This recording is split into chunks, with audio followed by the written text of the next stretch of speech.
Hello guys, welcome to my YouTube channel. So in this video we are gonna learn that how you can create a financial year starting on the first Monday instead of January 1st. A client recently approached me with a somewhat unconventional request. They needed a dashboard, but here's the twist. In their organization, the financial year doesn't start on January 1st like it does in most places. Instead, it begins on the first Monday of every year. However, if January 1st happens to fall on a Monday, that's when their financial year kicks off. The client offered me $80 for the project. I did my best to tackle this challenge, but after 2 days of effort, I was ready to give up and cancel the order. Just then, an idea struck me, and I decided to give it a shot, and to my relief, it worked. In this video, I will walk you through how I solved this problem. So first see the data, and we have some other tables in the model. So we will not talk about this. We will talk about this sales data, and we will create a calendar table. If you can see over here, we have an order date. So we will take this column and we will create a calendar table inside this Power BI. So let's get started. So what I will do, I will create a new table.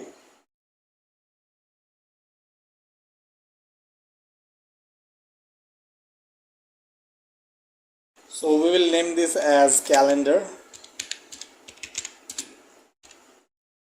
and we will use the calendar function, and we will take the minimum of sales data, order date,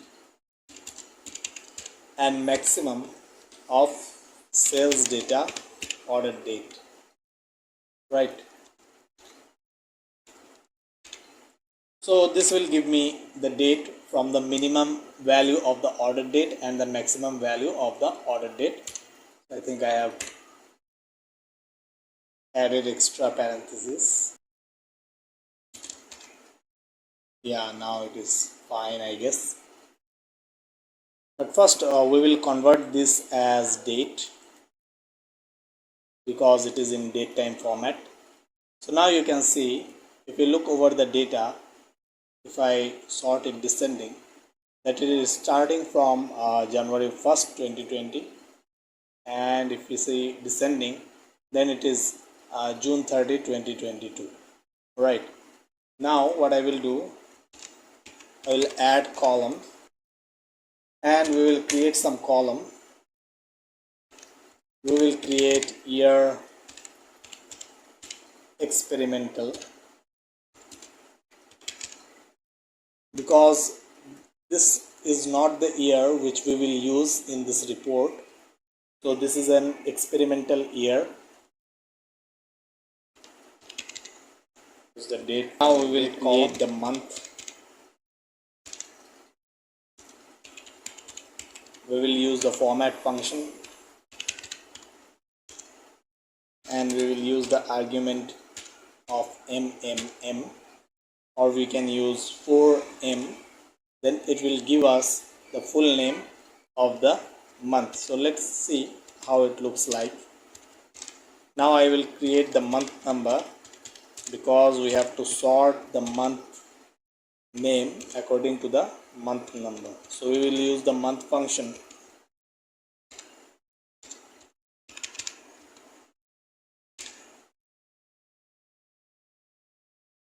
and we will create a week name.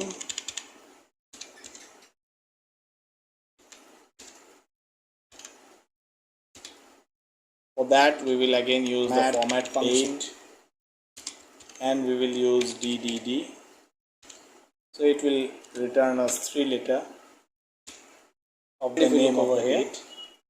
Then this is our calendar table. You can see the name, the month is it is showing all the name here. But what I will do, I will remove one M. So it will return us 3 letter, first 3 letter of each month, and here we have the first 3 letter of the week name. Now after that we will create a new column and we will name this as week experimental.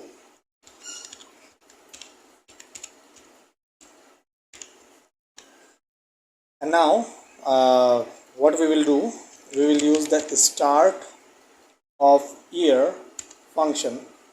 So what it will do, it will return the start of the year calendar date. It will return let's see. So in every column let us first create the date, convert it into date. So if you look over here, then it will return us the first date of the first date in everywhere for 2022. So this will be the start of year. So this will return us the first date of every year. We will check that if this date is starting on Monday or not. So we will check that. So what we can do, we will use the format function to check that if this date is on Monday or not. So as you can see, not equal to Monday. So we will use that. If it is not equal to Monday, then it will return us true that it is not starting on Monday. So what we will do, we will use if function. So if it is true, that means if the starting of the year is not Monday, then we will use week num function. So what week num is basically doing, it returns us the week number throughout the whole year. So if in a year, if there are 52 weeks, then it will return week 1, week 2, week 3, week 4 till week 52 or 53. So and I will use a comma and 2 as an argument, because if you look over here, 2 represent that week begins on Monday. So we will take 2 because in our case the week starts on Monday. And I will subtract -1. Why I am doing this, it will be clear to you very soon. So week num function, but if it is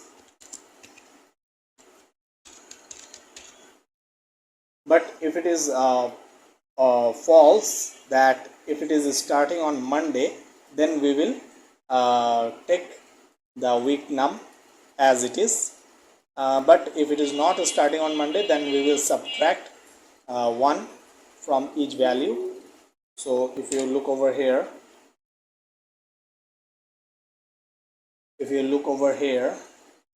then it will return us 26, 25, 24, something like that. So here you can see that we have 0 also, because this is not equal to Monday. So we have subtracted -1. This is why it is showing 0.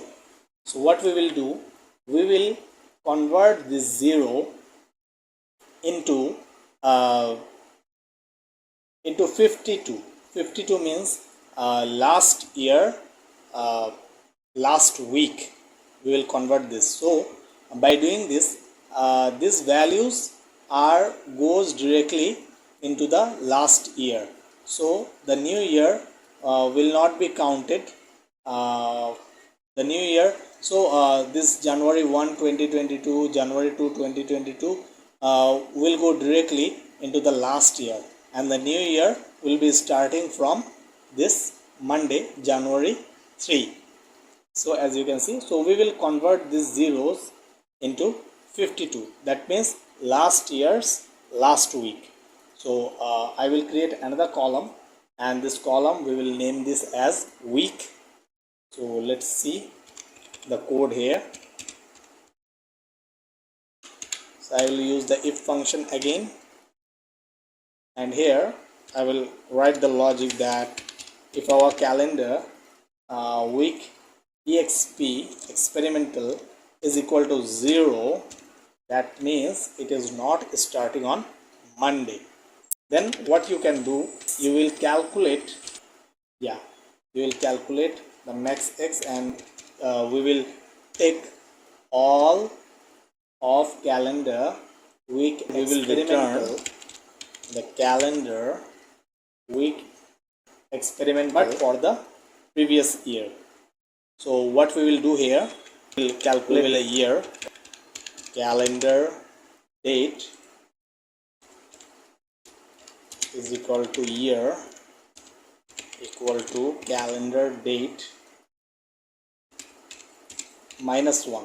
So this will only be happening when we have the week experiment is equal to 0.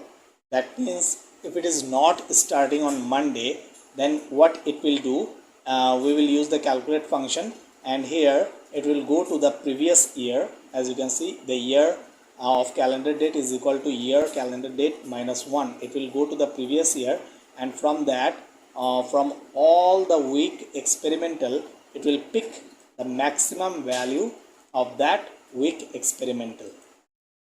And if the calendar week experimental is not equal to 0, then it will return us the experimental week number.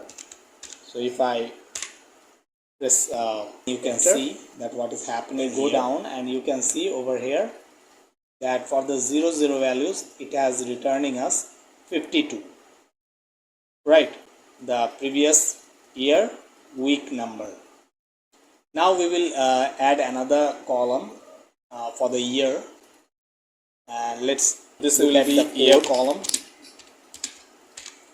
and if calendar week experimental is equal to 0, that means if it is not starting on Monday, take the year of calendar date minus 1. If it is not equal to 0, the result if false, then please return the year date. Because if it is not equal to 0, that means if it is starting on Monday, then we will count that as a new year. So in this case, that if it is starting on Monday, then it will return us the year of the calendar date. It will not subtract 1. You can see from the year showing 52, and although it is the year of 2022, but here it is showing 2021. So what is happening here, basically create a table. We will take the day's date here, and let's make it a little bit bigger. Now what I will do, I will create a slicer, 2 slicer, one for year and another one for week.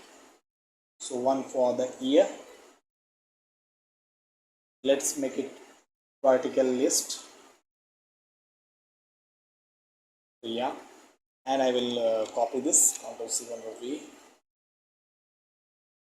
and I will add week here. Take let's say 2020, and if I select week 1, then for 2022 week 1, it is starting from Monday, January 3, 2022. And if I go to 2021, and if I show you week 52, then you can see it is starting from December 27, and it is going till January 2, 2022, because it is Sunday. So the next year will be starting on the first Monday of New Year. So here you can see for week 52, we have January 1 till January 5, because it is showing. If I go to year 2022 and I select week 1, then you can see that it is starting from January 6, because it is on January 6. This is why it is showing January, it is showing January 6 as the new year. And if I select, let's say 52, then you can see it is going, it is starting from December 28 till it is going January 3. And if I select let's say 21, and if I select the week 1, then you can see it is starting from January 4. One thing, if you want to make the data model, because I will take this and I will put it over here, the order date. So you can see it is one to many relationship, so this cardinality is okay. So we will click save, and a new relationship has been created over here. Now we can use this date, and we can use any field from this table, and it will do filter context, and we can see, we can create visuals. Please let me know your opinion. If you like my video, then I will create some other videos as well related to Power BI and Microsoft Excel. So thank you.